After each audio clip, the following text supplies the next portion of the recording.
I welcome you to this lecture series brought to you by the Young Professionals and Student Liaison Committees. Our topic for today is process safety and risk management. I am Awun Seba Azantilu, and I'm your moderator for today.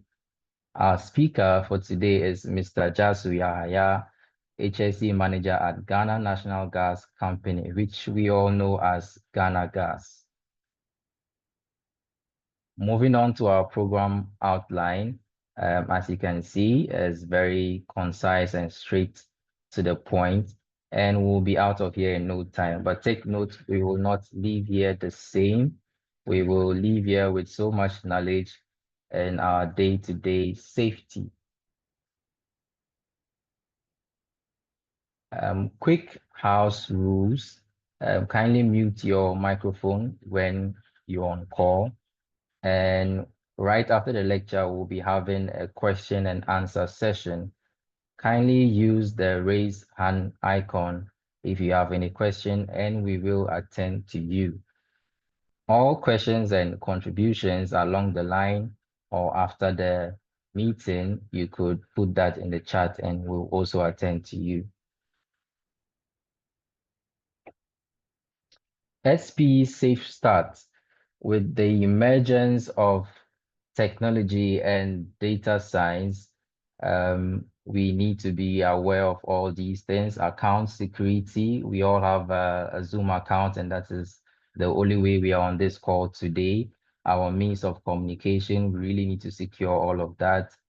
Device and system security, secure our passwords, lock our devices when we are not using. Data handling. Data these days has become gold, and everyone is in search of this gold, and it is up to us to protect our data. And SP is doing a very wonderful job of creating the awareness of cybersecurity.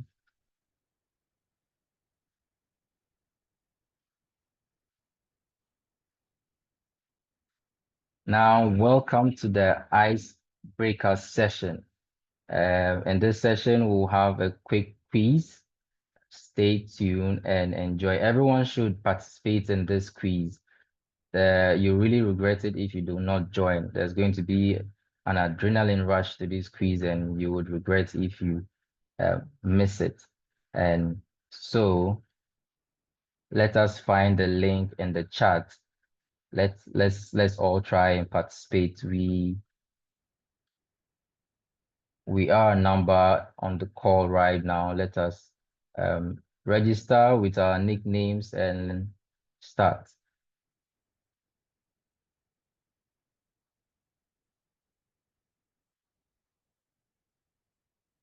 We have 3 people. We need more than 3, 4. Let's keep going. We need more than 4.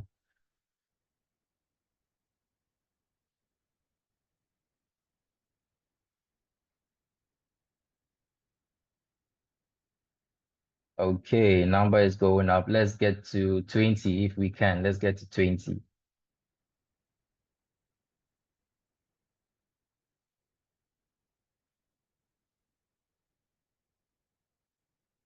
Please, the link is in the chat. Please locate the link in the chat and join the quiz.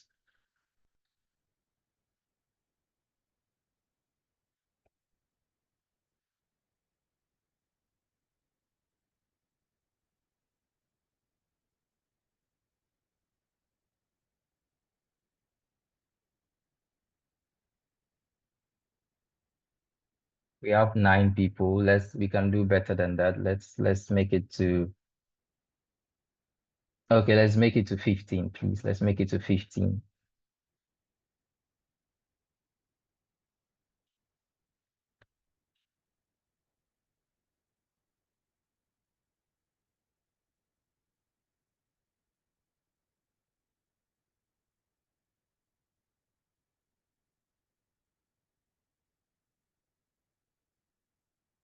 Hello, please let's join in and we can start. All right, we have 9 people. These 9 are very fortunate to participate in this quiz, and we can start now.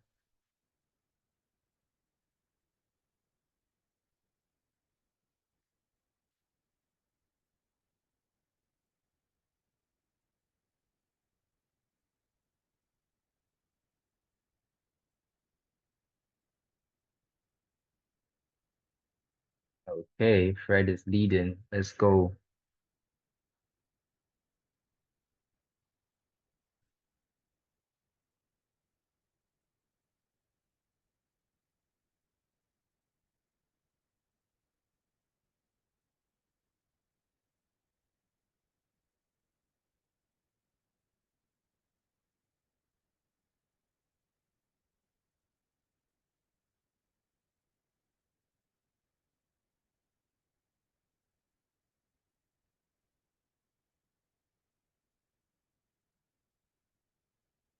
Okay, the standings are changing. You can still make it to the very top.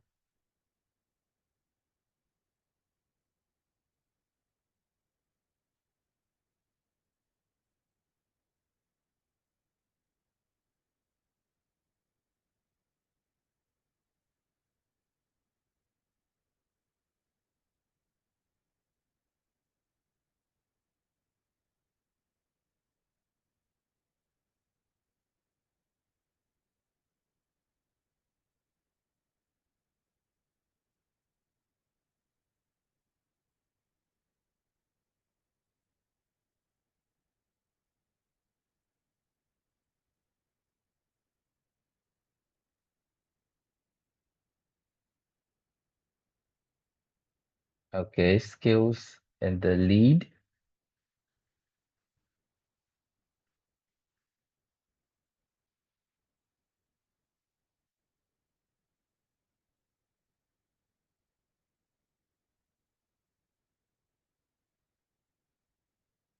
Officer has taken over now.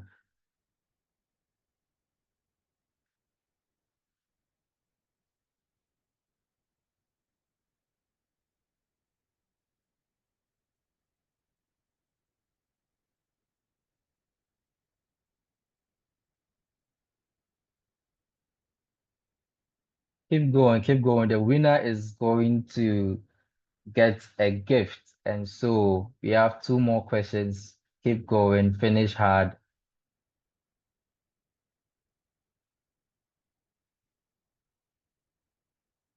Last question, let's go.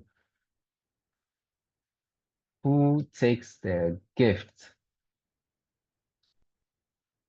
Let us see. And final standings, we have Millikan coming third, Officer coming second, and Skills being our champion for today. And Skills, you have won yourself a gift. Thank you very much for participating and congratulations to Skills. Thank you very much.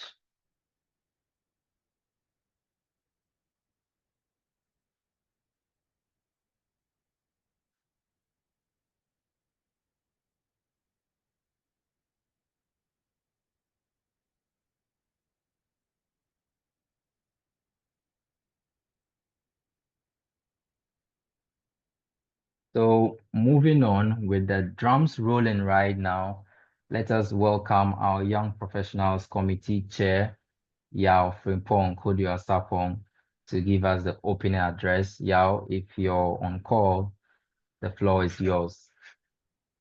Thank you very much, Awasiba.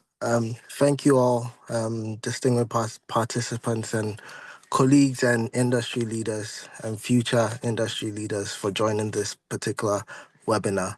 On behalf of the Society of Petroleum Engineers Ghana section, it is my honor to welcome you to today's webinar focused on process safety and risk management, preventing the next major incident. In an industry as dynamic and high stakes as ours, the energy one, process safety is not just a department's function, it is a culture, a mindset, and a shared responsibility. It defines how we think, plan, design, and even act on every single day. Every system, every process, every decision, no matter how small, contributes either to the strength or vulnerability of our operations. Today's session is both a reminder and a call to action. Across the world, there are many lessons that have been learned from past incidents that have been written in our history. But in experience, although sometimes through the loss of life, there are enough opportunities for us to learn. The real measure of our progress as an industry is not in how fast we build, but how safely we operate. As young professionals, as young students, as experienced professionals, this discussion should be personal to you. We are a generation that will be inheriting the responsibility to sustain and enhance a legacy of safety and excellence. We must shift from compliance to commitment, ensuring that risk awareness, preventive design, and responsible operations becomes second nature to each one of us. We're privileged today to be guided by a seasoned expert whose career is a testament to what excellence in safety leadership looks like. We have Mr. Jasu, who indeed is a chartered health, safety, and environmental and sustainability professional who will definitely be introduced later on. But I can assure you that there is a lot that we're going to learn from this particular session. Today, he will lead us into the heart of what it means to build resilient systems, systems that don't only detect and respond to risks, but also anticipate and prevent them. So as we begin, I encourage you to take a keen listen, not just for knowledge, but for conviction. Let this session sharpen our awareness, renew our commitment, and remind us that the safest system is the one designed, managed, and lived by the people who care. Welcome once again to this critical session on process safety and risk management, because preventing the next major incidents starts with each one of us here. Thank you very much. Thank you very much, Yao. Thank you very much. And with your leadership, I know SP will go places. Thank you very much. Moving on to the introduction of our speaker. Well, honestly, I know that there are a lot of people that would probably uh, never get to achieve what our speaker today has achieved, and he is just beginning. Let me read all these plethora of experiences he has gained throughout his profession. With over 16 years of experience in the oil and gas industry, Mr. Jasu is a chartered HSC and sustainability professional known for his leadership in major gas infrastructure projects across West Africa. He served as Project HSSE Manager for Ghana Gas's Western Corridor project, delivering it safely and on schedule with zero fatalities. He holds an MSc in Safety and Risk Management, an MBA in Corporate Governance, and several professional HSE certifications. Mr. Jasu is a chartered member of the Institute of Occupational Safety and Health and a member of the Institute of Directors in Ghana. Well, at this point, I do not have much to say, but to really guarantee and assure everyone of a very insightful and wonderful lecture ahead. It is time for us to shut our doors, time for us to noise cancel our headphones and stay tuned. Please, Mr. Jasu, if you're on call, the floor is yours. Thank you very much, Mr. Azantilo and Mr. Yao. I am very um, glad to be here, and I'm honored with your kind words that's showered on me. So I want to ask if you could unshare so that I will share my slides.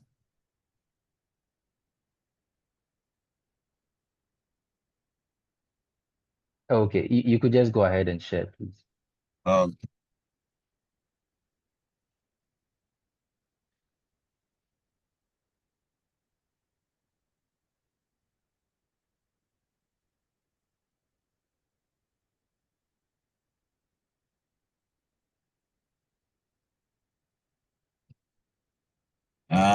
It's my slides, visible. No, please. But I'm sharing, so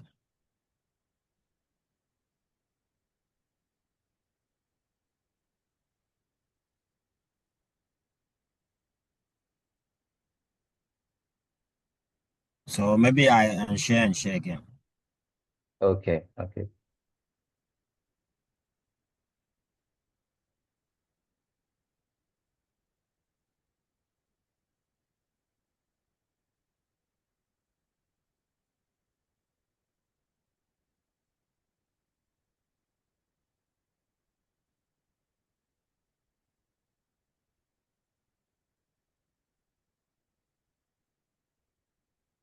Can you see my screen?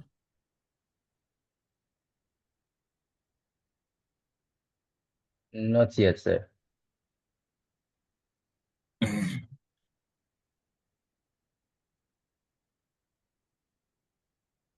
Oh no, there's another sharing, so it's like co-sharing. Okay, let me stop sharing. All right. Okay, okay. So I should share now, right? Yes, please. Okay.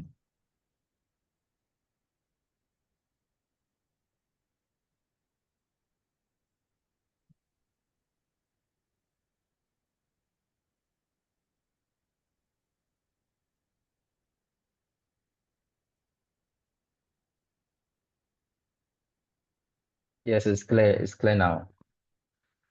Hi, sharing. Yes, please. Okay. All right. Thank you. Good evening and good afternoon to all the distinguished members of the SP International Ghana section. It's a great privilege to be here with you, the next generation of industry leaders who will shape the future of this industry. Today, we will be exploring a subject that lies at the very core of engineering excellence. And I know most of you, if not all of you, are engineers, which is process safety and risk management, preventing the next major accident. Our world is full of complex operations, especially in the industry that most of you operate. And so a single lapse can have catastrophic consequences. So this topic is very important. When I was approached through one of the SB members, F1, a few weeks ago, I asked a suggestion of a topic.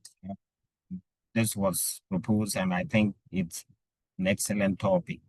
So I understand I have total, we will be having an hour, but my presentation should be limited to be about 30 minutes so that we can have more interaction on section. So I have a very short presentation. So please bear with me and note your questions and comments down. And then when we finish, we will take all of them. Stazontule will be moderating, so he will coordinate the questions section. So the outline of this presentation, we'll look briefly at what is process safety, and then we will look at some bit of comparison between process safety and personal safety. We need to understand the two because in most organizations, there's a focus which is imbalance on one or two of them. So we will also look at why process safety matters and major incidents that define process safety. The chairman, Mr. Yao, highlighted a few information about learning from past incidents. So that's very important in process safety.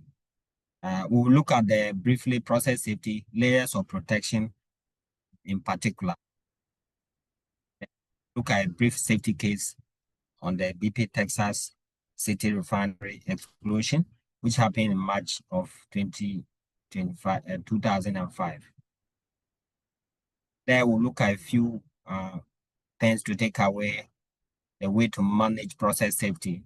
I will first look at the pillars of process safety and risk management, and then the key elements within each of the pillars. So that's the brief outline.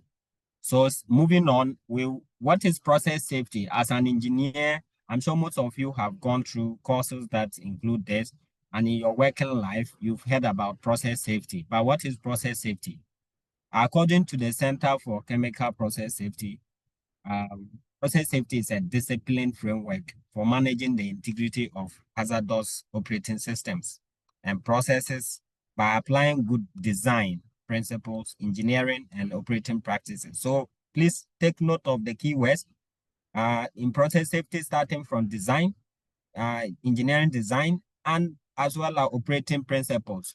There are practices that will carry from engineering to operation and maintenance. It's all part of process safety. It deals with the prevention and control of incidents that have the potential to release hazardous material or energy. And such incidents can cause toxic effects, that's if it is chemicals, fire or explosion, that's if they are flammable, and could ultimately result in serious injuries, not like the personal safety incident that just caused one bruise or cut to one person. This one will result in serious injuries, property damage, lost production, and environmental impact. And you will see some of the examples of the process safety incidents in one of the slides. So process safety in general is focused on prevention of and then preparedness for and mitigation of, and then the response to and restoration from potentially catastrophic releases from this kind of hazardous systems. So look at the keywords here. You have to prevent in the design, in whatever you do in operations, you have to prepare for it. You have to be able to mitigate if something goes wrong. You have to have the capacity to respond to incidents on process safety and restore to normalcy. So let's compare what generally is personal safety and process safety. In most organizations, especially those in service industry or service economy, they do mostly of personal safety. But in the industry, you need to combine both personal safety and process safety in your safety management system. So let's look at some comparisons here. I'm sure that most of you throughout your working experience or during your education, you will hear about what they call safety statistics or safety key performance indicators. And especially if you are already working, you will have a situation where the safety department or some management will come and talk about the number of lost time injuries and first aid cases and things like that. So in personal safety, we start from the bottom of this pyramid. You will see on the side of the personal safety, the very least if impact or consequence occurrences are behavioral issues. So somebody that did not wear personal protective equipment, something like that. On the other hand, in comparing to process safety, it could be something about operating discipline. Maybe there is an operating envelope to operate a certain equipment. The vessel should not be pressurized beyond, for example, 50 bar, and you decide to pressurize this vessel above 50 bar. Nothing may have happened, but that's an unsafe behavior. Near misses in personal safety, for example, somebody passed by some spilled water and slips, but did not fall. This is more or less personal safety issue. On the other hand, in the process safety side, you are talking about something in regards of challenges to safety system. We will look at the layers of protection, and if you don't already have background on safety system, you will understand. There are more of instruments or equipment included in the design, in the process design, to ensure that when something goes wrong, the system itself can have a way to respond to safeguard the situation. Those equipment are more of the safety instrumented system. So when there's any challenge or demand on any of those systems, whether something really went wrong or not, it is like a near miss compared to the personal safety side. Then the next level is in personal safety.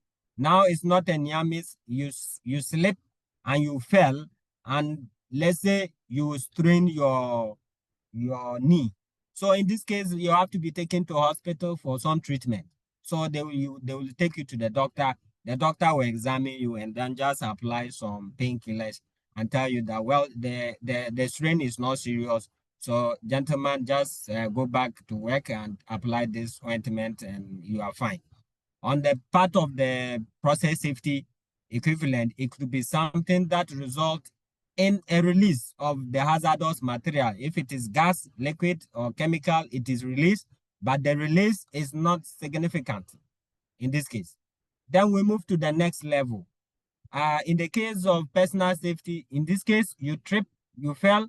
Now you did not strain the leg, but you broke your leg. In this case, they will take you to the hospital and the doctor will say, gentleman or young lady, you cannot go back to work until a few weeks' time. This is a lost time injury. You have to be at home for some time to heal from this injury. In the case of process safety, we are talking about a release of this hazardous material that really resulted in a very serious impact consequence. So, for example, the release happened, if it is gas or liquid hydrocarbon, it is released, and then there's a fire as a result of this release. This is the kind of situation with the process safety. So this is the comparison when we are talking about between the process safety and personal safety in terms of measuring them at the different key performance levels. So you will notice that starting from the bottom is talking about things that probably are more in terms of actions you can take. And then as you go up, you are heading towards the lagging side where things have gone bad and you are trying to manage. So what is the similarity? First, in terms of the differences, you can see clearly here based on this pyramid that personal safety is a very, very issues like limited to individual worker. For example, slips, trips, and falls. But when we talk about process safety, we are talking about hazardous events like and toxic releases of chemicals. However, there's some similarity in terms of the risk management of process safety and personal safety. The approaches to managing the risk can take a uniform approach. So, if you want to manage personal safety or process safety, you will need to select your indicators. In selecting the indicators, whether it is behavioral matters or lost time injury on personal safety or operational discipline matters or loss of primary containment. If you want to manage either of them, you have to mix your selection of the indicators, meaning you cannot focus only on the leading indicators or lagging indicators, whether you are dealing with process safety or personal safety. You have to select a balance and not focus on one side. The other similarity is that you must have a management system that coordinates all the activities, whether it's process safety or personal safety. So you must have a framework to manage the system. It cannot be ad hoc, whether you are dealing with process safety or personal safety. The other important issue, which is similar between these two safety management systems, is that both personal safety and process safety management, managing the risk, whether personal safety or process safety, requires operational discipline and leadership. Leadership from the top of the organization to be successful. So why process safety matters? Major incidents come from this process safety because they deal with major accident hazards, material that can cause significant loss of life or damage to assets or the environment. And so that is very, very important when you are dealing with process safety, and it can result in very high level of reputational damage. So I know most of you have heard about the recent oil spill that BP had offshore in the US on the Macondo fault. And that incident really affected the image of BP significantly in America, especially within the US. They went through a lot of fines and things like that. And, the kind of reputational damage that incident cause is very, very serious globally. No one wants to be in that kind of situation. So what are some of the major incidents that define process safety? There are a number of them. I'm sure in your engineering studies, you've come across a lot of the examples, and in your working life, either through training or other opportunities, people have spoken about a number of them. So I have a tall list. I won't be able to go through all of them, but one major one I would like to highlight, for example, involving chemicals, is in 1984 that happened in India, the Bhopal. The Bhopal is one of the well-known process safety incidents. And when you have your free time, just Google the Bhopal incident and you will read a lot of lessons from this. The other one in oil and gas, one of the most popular lessons learned incidents in oil and gas is Piper Alpha, which happened North Sea in the UK in 1988. You can see that the impact of these incidents is very, very high. Look at the column on fatalities. For Bhopal, for example, they recorded more than 20,000 deaths directly related to the incident. And even there's information research showing that till date there's still effect of the Bhopal incident on certain families because their predecessors were exposed to that chemical, still resulting in deformities in babies, newborn babies till date. And then the Piper Alpha resulted in about 167 people losing their lives. These are serious incidents. Then in 2005, the example we will use in the Texas City, BP Texas City refinery explosion, they lost about 15 workers in that incident. In our own backyard, West African Gas Pipeline Company, in 2012, 2 people died while they were doing pigging. When the temporary piping connected to the pig receiver failed and smashed these 2 people right on the side. So you will see that process safety is something that is it involves high consequence. The only characteristic about process safety, one of the, if you look at the differences, one thing you can also see here, as I give you these examples, is that personal safety issues, normally those incidents related to personal safety, they have some level of high probability, but with very low consequence. Whereas in the process safety case, you will say that the process safety incidents, they have very, very low probability, but high consequence. You will not hear about them frequently, but when they do happen, it's catastrophic. This is the one of the major issues with the process safety incidents. So we've spoken about a number of these examples. So let's take the layers of protection, which is one of the principles used in managing process safety risk. And since we are discussing process safety and risk management to prevent the next major incident, we need to talk about layers of protection. So I think I indicated in the definition that we went through earlier, you will see that process safety covers from design through to the operation and maintenance phase of the plant or whatever system you are dealing with. Each of these stages, decisions are made about risk. These decision-making points, it's where you will either have good level of depth in the layers of protection, or you will minimize them. And in that case, you will create a situation that the chances of one failure resulting in high consequence events is high.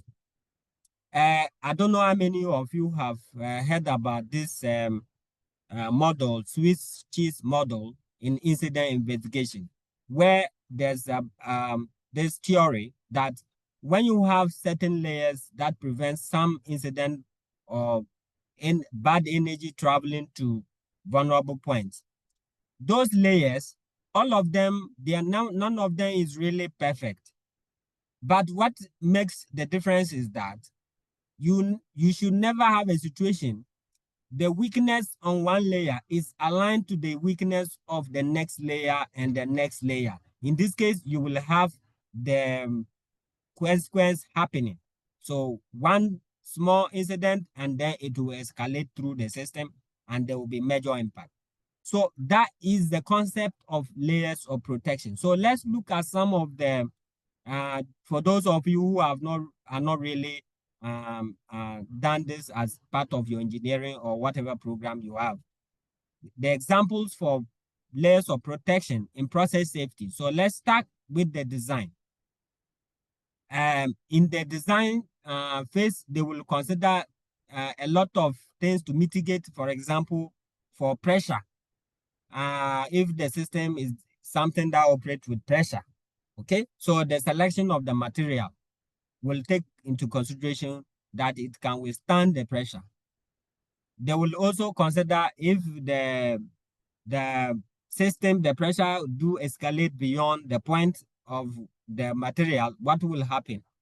So they can channel this energy to a different source. So for example, it can release the pressure to another place. In this case, if it's a, let's say, release, what happened? And that kind of thing. So in the process safety perspective, you will have to choose layers that prevent the incident from happening. At the same time, you must consider the layers that when something happens, they will help you to mitigate.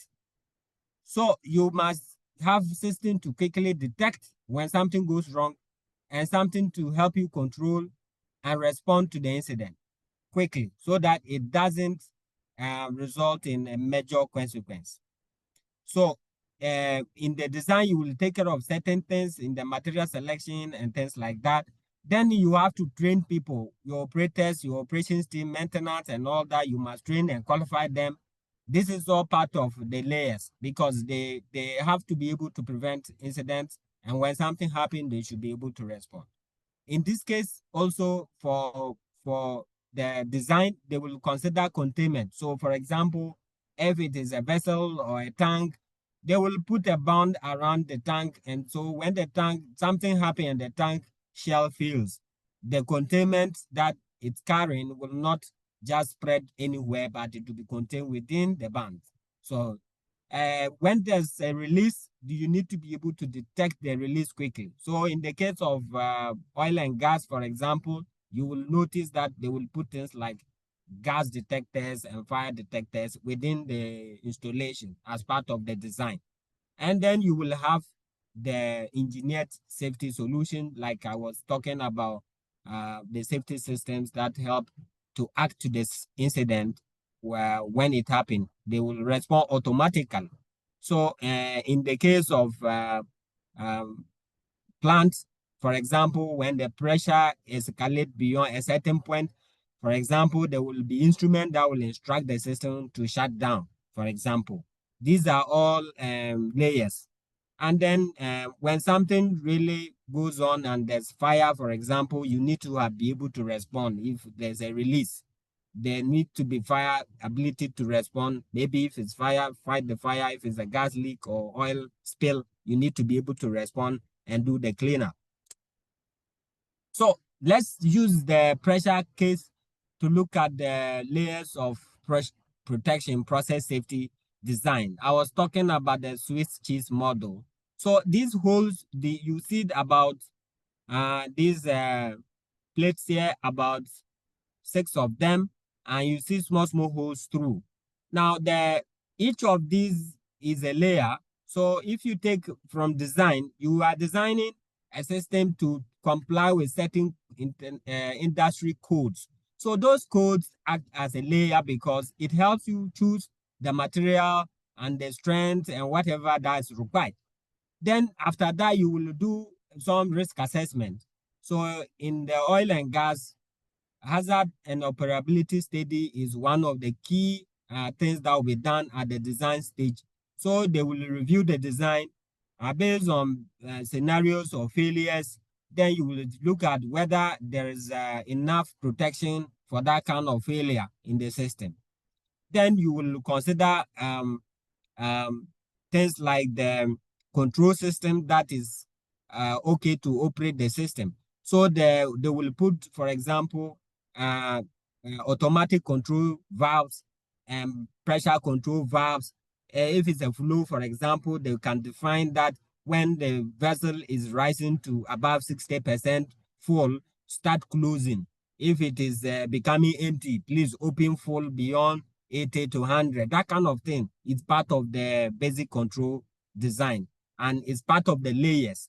Then you will have the operating procedures that the operators must follow, and they must operate within the operating envelope of the equipment. So if you have to fill a tower to maybe 30% of the tower level in your SOP, this is part of the control. You must know that that level defined, it's making you manage some risk.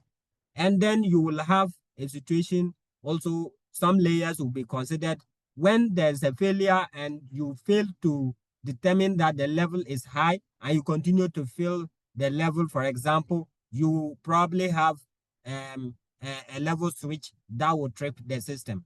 If it is pressure and the pressure is rising above this, it will trip the system. And then when the system, the automatic system to trip fails, what happens? Should we let this thing explode? No. So in this case, they will put, if it's pressure case, they will put things like mechanical protection, like a pressure safety valve, what we call the PSV. And so if the pressure rises and the operator fails to act and the automatic system fails to act, please vent the pressure to a safe location. For example, in a typical refinery, it will be to the flare system. And that is how the layers of protection works. Now, you will realize that all the layers that you have until you have the laws in terms of really releasing the material, they are more of helping you to prevent the incident from happening. But when the situation escalates, the system must also help you respond in a way that will manage and control the incident from escalating. So let's look at the case study with the BP Texas City explosion, and then we will discuss what were the lessons. Now, what happened, I know most of you are engineers. So the incident happened during startup of their plant. They had done a turnaround shutdown and they were starting up the plant. And then some things went wrong. They were never seen until the point that the flammable vapors were released and ignited. And about 15 workers who were having a meeting in a temporary container that was sited within the plant was blown away and they died. So what happened? They were starting at the plant. Let's consider this vessel, vertical vessel, to be what they call the isomerization unit. Within their plant, they had some intermediate hydrocarbon that they call the this unit handle. This unit handle the raffinate. That raffinate, this tower is the one that has that raffinate, which is an intermediary product within their process. So it's a form of liquid hydrocarbon. So they were doing the startup, and normally, typically in the startup operation, because the plant was taken down for turnaround maintenance, you will expect that this vessel or this tower is a tower, actually, not a vessel. Tower that do the fractionation. So you will expect this tower was empty at the time of startup. So in this case, they must bring in the feed and fill the tower to the required level and establish the flow from the tower to the next unit. So unfortunately, what happened when they started up, they started filling the tower, okay? And a number of things went wrong, right? And the operators got lost in the level of the filling they were doing. And there was a changeover for the, they started the filling and there was a changeover in shift because they ran over to the next shift. So the next shift took over and they never also really estimated well the level of the filling, and they continue to fill this tower. And so what happened was that they overfilled the tower. You will see the top here. This top was supposed to be only receiving the vapor from the hydrocarbon liquid. Unfortunately, because they overfilled this tower, the tower was pressurized, and so the liquid boiled over into the vapor line, and the vapor line is connected to what they call the knockout blow down drum. So this is like normal refinery, they call it knockout drum. So the blow down drum is supposed to receive just the vapor, but in this case, this tower is overfilled. They send the liquid pressurized on and go through the pressure relief valve and all the way to the blow down drum. Now, the time that this BP Texas City refinery was built, at that time, the engineering practice is now, if somebody tell you that they have a cool vent on this knockout blow down drum, you will say, what? How will you design a system that will release hydrocarbon just in the cool state like that? In those days, it was an accepted engineering practice, okay? But they operated this plant for a long time. And this issue was raised in some audits and safety inspections that they should try, since the code in engineering in oil and gas was changing, they should try and connect this blow down drum to the flare system. But because of budget cuts and things, they saw it to be expensive. So what happened? The liquid flew all the overflow all the way to the blow down drum, and this blow down drum was already full and released the vapors. A vapor cloud was formed. One of the workers was in a pickup truck parked near the knockout this blow down drum, and the vapors. The incident investigation concluded that the vapors drifted in the way that the ignition came from the truck, the truck that was parked. So this is what caused the incident. We will consider that in this case, if you look at the incident causes, the immediate causes, you will see clearly there's an overfilling of this tower, and there's overpressure in the tower that went to here, and also you will see the truck, that ignition coming from the truck that was parked there. They had a policy that no one should drive a vehicle into the plant and leave it idle while the engine is on. But in this case, the truck, there was nobody inside the truck, but the engine was running. Okay, they violated this policy. But there were so many cultural issues. That's why the employee did that. From the interviews, the workers themselves said they saw the management also parked the vehicles in wrong places and nobody did anything. So it was a breakdown in culture. Number two, some of the root cause point to the fact that BP management at the time were focusing on personal safety. Few days before this incident, they were celebrating 1 million man-hours without lost time injury. And they said it was a very big achievement. They keep celebrating those kind of things. But they were ignoring the big hazards like this issue. And they cut the budget for training. The issue of the overfilling, yes, there was a malfunction of the level indicator. The level indicator on the tower was malfunctioned. So there's asset integrity problem here. You can see one layer also missing. Asset integrity is missing. Now, the other issue on the layer protection is that the operators who were handling this tower filling, they lack the requisite knowledge of the risk in this operation. Otherwise, somebody should have known that this is catastrophic level.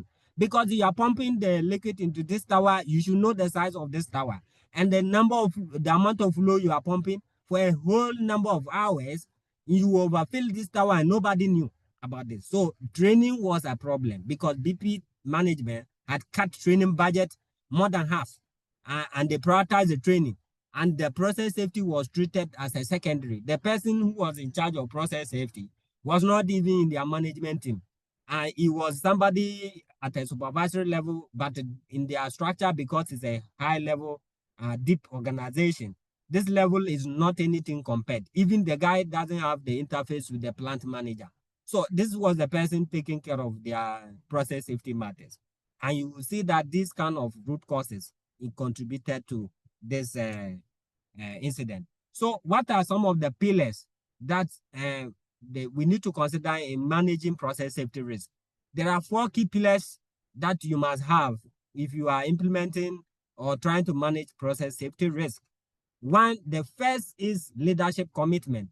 You cannot do any successful process safety management if your leadership or your top management is not in sync with the concept or the principle and demonstrate the leadership required. So, for example, I mentioned some of the root causes in the BP Texas issue, where they focus more on the personal side. This is a management direction. So the whole thing, they miss the point in focusing on personal safety achievement rather than process safety.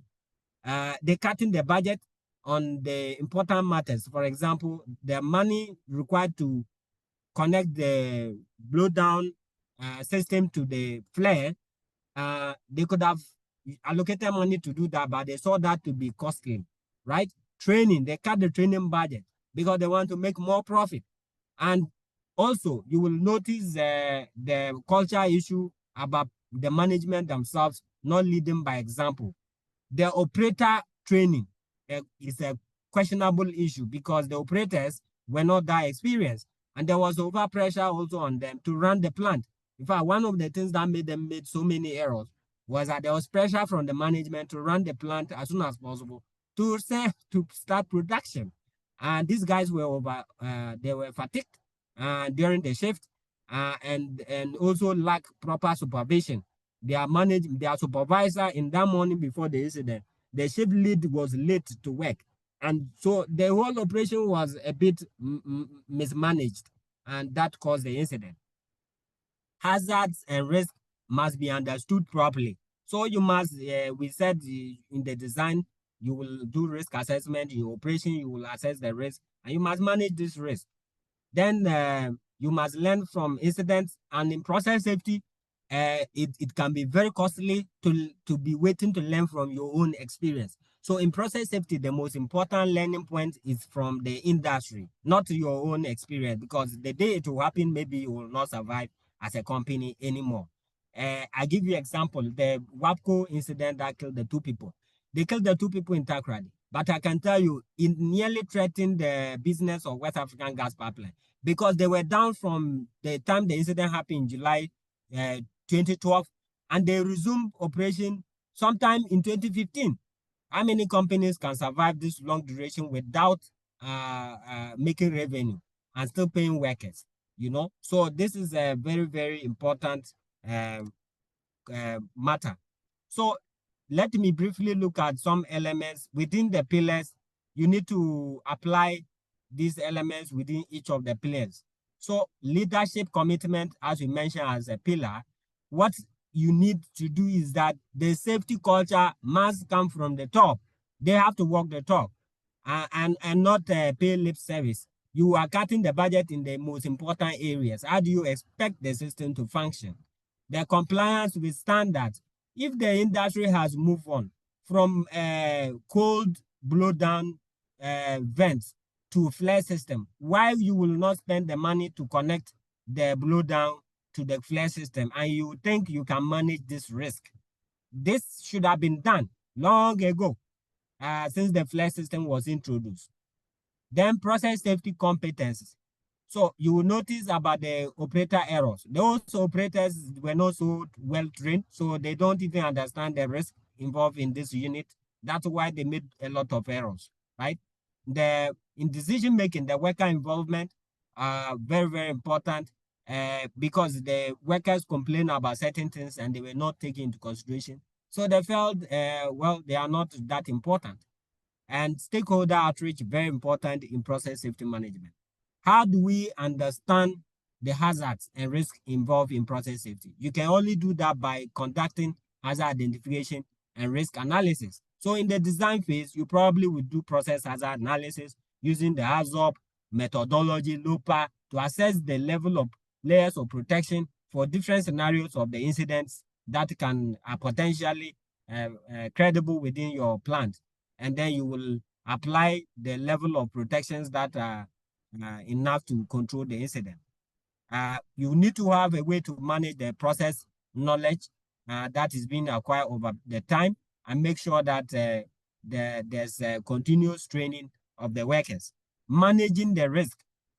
In operations, people must have stick to the operating procedures.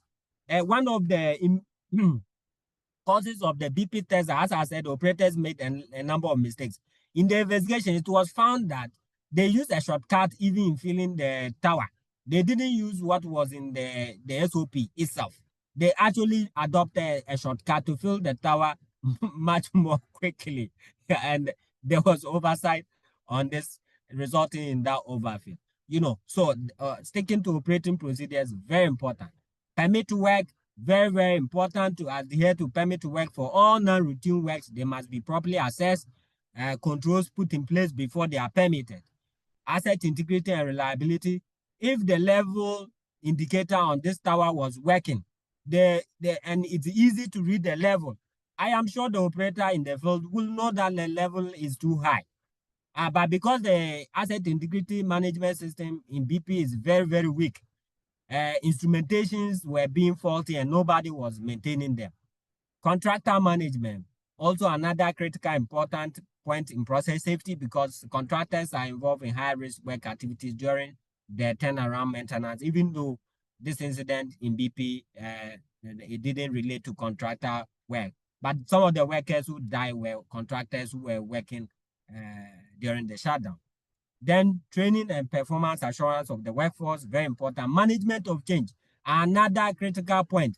This management of change was one of the contributory factors in the number of fatalities recorded in BP Texas. The meeting where the workers were killed, those 15 workers, that meeting they were having in that container was cited as a temporary container because of increased number of workers on site during the shutdown maintenance. But in citing that temporal container, they did not do proper risk assessment to determine that the location of this container was in a hazardous zone. And so any impact coming from the plant can affect anyone in this container. So the MOC process failed them in this case. And this is something that even their own MOC procedure stated distances for citing temporary containers close to the plant. And when they checked the distance where this container was cited to what their own procedure said, it showed that they didn't comply with their own management of change process for citing of temporal containers. Another issue is operational readiness. It's very important to check everything to make sure the plant is ready before you start up the plant, and do a proper valve to valve check, using a checklist. Conduct of operations, very important to make sure that you conduct operations in a disciplined way. How do we learn from the experience, lessons learned from process safety? We can do incident investigations. Like we are discussing BP Texas now. I'm telling you some of the immediate causes and some of the root causes. If you are a proactive organization, you can learn from some of these things and then put in place control. So wherever you are working as an engineer, don't wait for the incident to happen in your organization. When you learn about an incident in the industry, read about it and share with your management as much as possible the lessons that can be picked to your organization. Measuring and monitoring performance is very important. So it's important to select your KPIs in a way that shows a balance between personal safety and process safety. A lot of organizations focus heavily on the personal safety indicators. And so it's very important that we balance. Auditing, periodically checking the system, making sure everything is working, the processes, work procedures are being followed, the equipment are in good state, and all that, very important. Management review and continual improvement, very important for management to periodically evaluate, sit back and evaluate the system. What can we improve? In this case, BP should have, if they had this kind of management review, I think in that meeting, somebody would have pricked their conscience that, look, we need to change this blow down drum to connect to the flare, no matter how much money we need, because the risk will be high when there's an incident. So this is the these are some of the elements within the process safety management system that you need to implement if you want to manage process safety risk in a way that is proactive. It's very, very important. So I think at this juncture, I would like to bring my presentation to a close, and I'll hand over back to Mr. Asantilo to coordinate if there are any questions and comments on the presentation. I thank you very much for the time.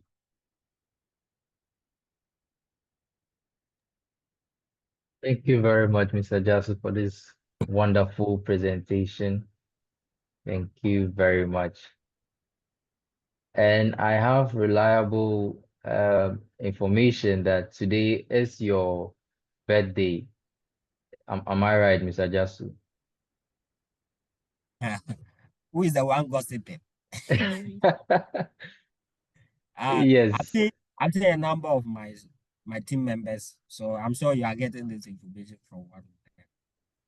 Sorry, my voice is quite rusty today. I have some cold, so it's quite rough for me. But yes, it's my birthday today. That's fine. That's fine. Thank you very much, and happy birthday. And we wish you a very nice day, and then long life to continue to impart this type of knowledge onto young professionals and students like us. I skipped a lot of choir practices. I would have been in a very good position to sing happy birthday for you. Happy birthday, Mr. Jasu. Thank you.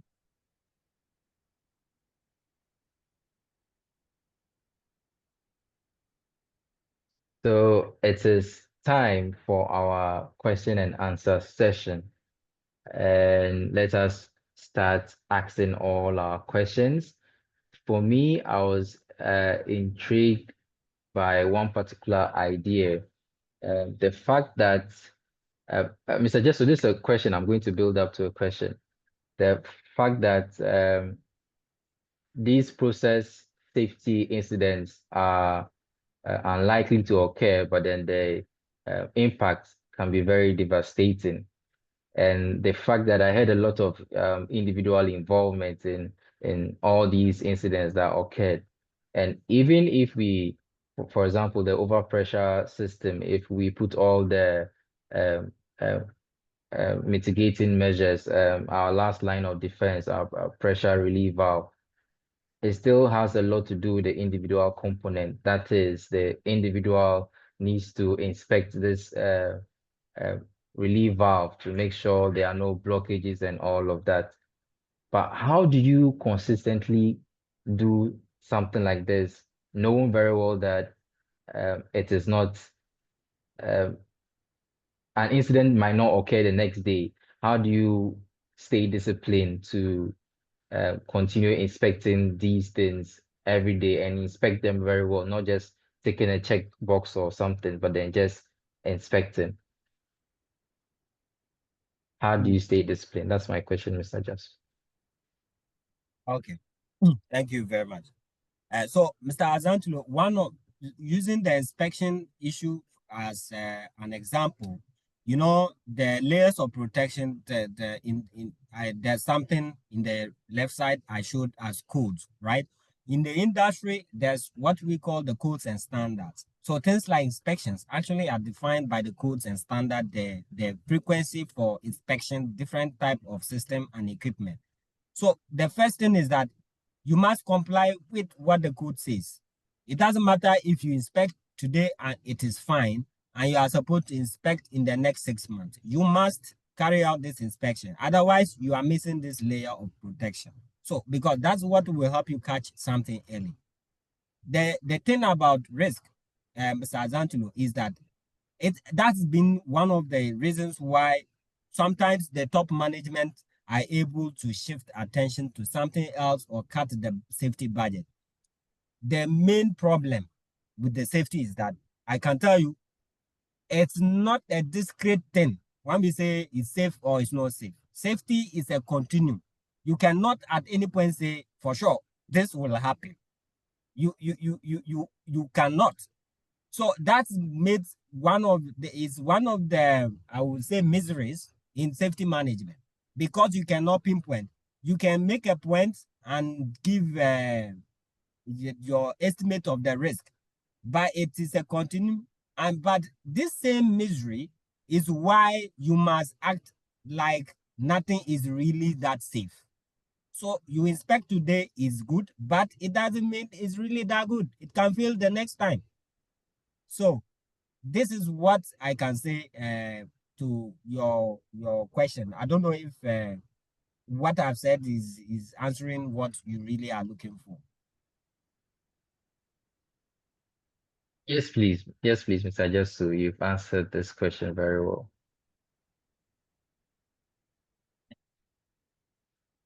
Okay. For our next question, we have Shadrach Fosu. Shadrach, you can unmute and ask your question, please.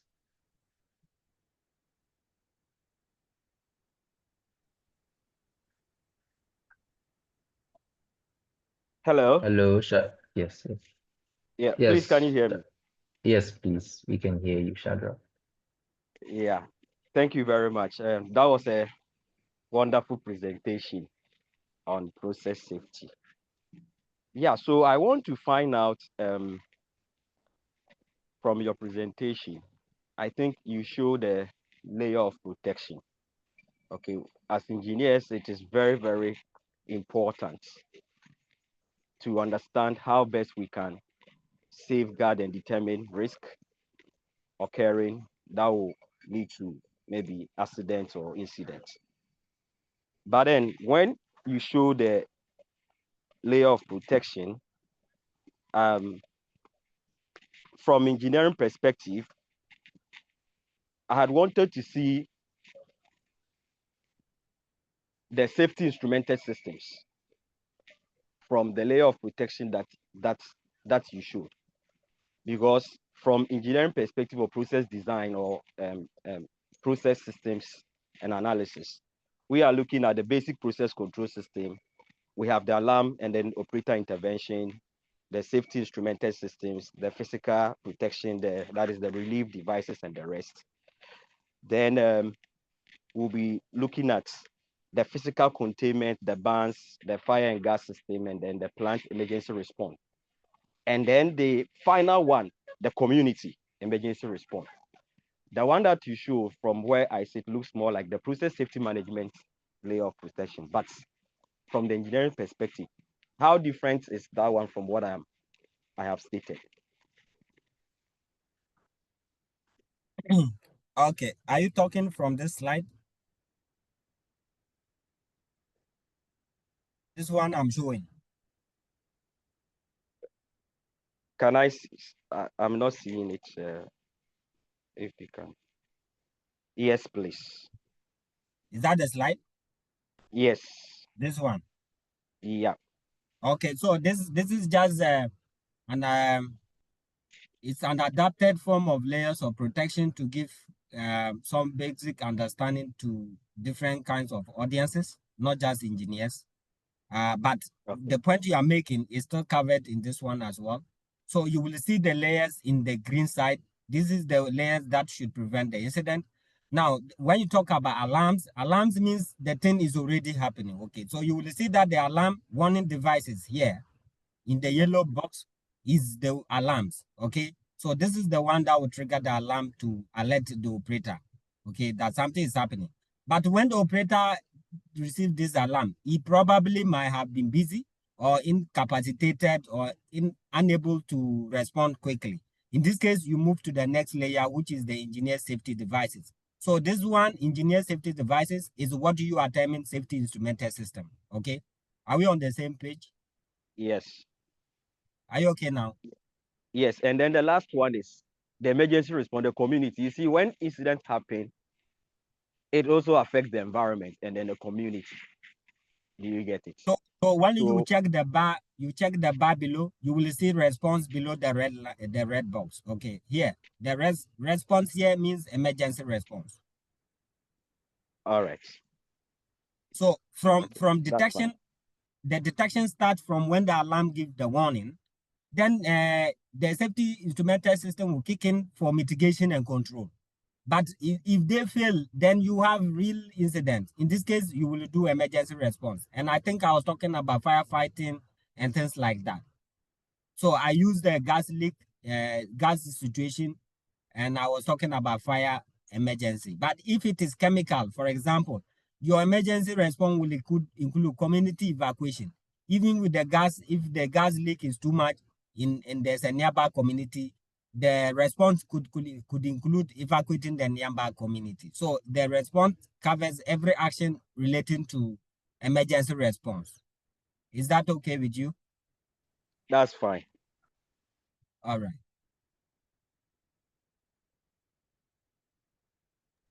All right, Shadrach, thank you for your question. Now we move to Kelvin Awiapo. Hello. Kelvin, Ian. yes. Okay, so thank you for the presentation. My question is, so now that most systems are becoming, or most plants are becoming automated, most systems are automated, what is there still in process safety, is there still a need for the manual systems? I would think that physically going to the plant to still check. So after every, let's say, automated pressure instrument there, you would have like a manual gate next to that to also like serve as a check for the systems that are automated and not just maybe getting values from the control room to confirm the equipment. So my question is, are those systems still necessary going like with the industry and that continuously evolving? Okay. So Mr. Calvin, you want to know if it will still be relevant to keep field instrumentation where operators need to go to the field to take the reading. That's what you want to know. Yes. Okay. So I think the technology is evolving. Let me try to bring you to some level where we are now. You know, in the beginning of the Industrial Revolution, okay, all these things that we now even are saying they are plants and people stand by the unit and move the material directly. So if it's a rotating equipment, somebody is winding the the wheel directly, okay, to move the product to the next stage for processing. And then they evolve to where we are now, where there's a partial, some form of partial automation. Not completely automated where robots are the only ones operating, but at least for now, you still have a situation where controllers in the control room can sit down and operate valves, and they can do actions that in the past you cannot sit in the control room and do. However, as you rightly pointed out, currently we still require the operators to periodically visit the site. Well, where we are now, I don't know if the it will be something that in the near future, we don't really need the operators to even do the field rounds. I'm not too sure. As AI is coming in now, what is happening in some companies even now is that they have installed cameras that they have trained the cameras in AI language that they can pick observations that the field operator will even miss when they go to the plant rounds. So they use those AI trained cameras to do some form of field monitoring. That's even for now at least a little superior in a way in terms of detection. But I know that it might not be completely automated in the way that you don't actually require human intervention. As long as judgment may be required in some situations, then you still need a human being to do certain actions. Maybe the risky actions are the ones that if as young engineers, we can focus our attention as young engineers to innovate ways that will take out the operator interaction in the hazardous interface, where an operator necessarily has to operate a certain valve that under a certain hazardous condition. In this case, I think we can focus our energy to automate those kind of systems. But of course, at this moment, even though AI is being introduced, I have not heard of any operating company that has dealt away with all the human interface in terms of operating a plant in the oil and gas. For now, I haven't heard. I know that a lot of them have reduced the manpower in terms of full operators because of the AI trained cameras, as I mentioned, but we still have some form of human interface in some cases. Yeah. All right. Thank you, Mr. Jasu. One more question from the chat from Wanda. It says, from a practical point of view, what are some strategies that can be adopted to draw management's attention to plant improvement, especially when they are tied to budget cuts or financial restrictions? That's the question, Mr. Jasu. Okay. So, Mr. Wanda, I mean, this is a very, very difficult question to answer. You know, it has to be handled case by case, depending on which management you are dealing with. Okay. I'm not sure your role in your organization, but if you are the safety in charge, I think first you need to try to understand who you are dealing with at the top management and try to make a business case when you are putting across the ideas. One thing I realize is that sometimes we miss the point. You know, these top management people, they like numbers. But when you make a case, making a safety intervention or suggestion or improvement action that you tie to the opportunity cost in numbers, if that is not done, I think sometimes they tend to appreciate that more than the technical language that we speak directly. So I will suggest you can look at some understanding, try to understand who you are dealing with, their background. It helps you appreciate the strategy that you can adopt to use. But if you still need to talk to me one-on-one for advice, I mean, I'm ready to assist you. Change is very difficult to put across in all organizations. It's not only one organization. Human beings generally don't like change. So anytime you are driving an improvement, you will face some resistance.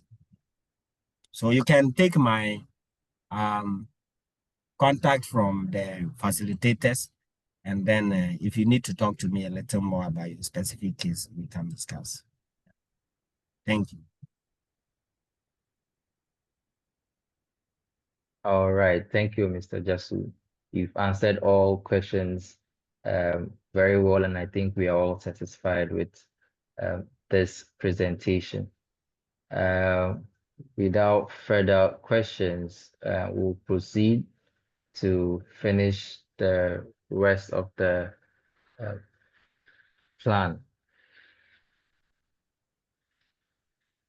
And so we have a feedback survey that will be sent in the chat. Please take your time, go through, and then let us know how the lecture went. Let us know so that we can make improvements and make sure we do a better job next time.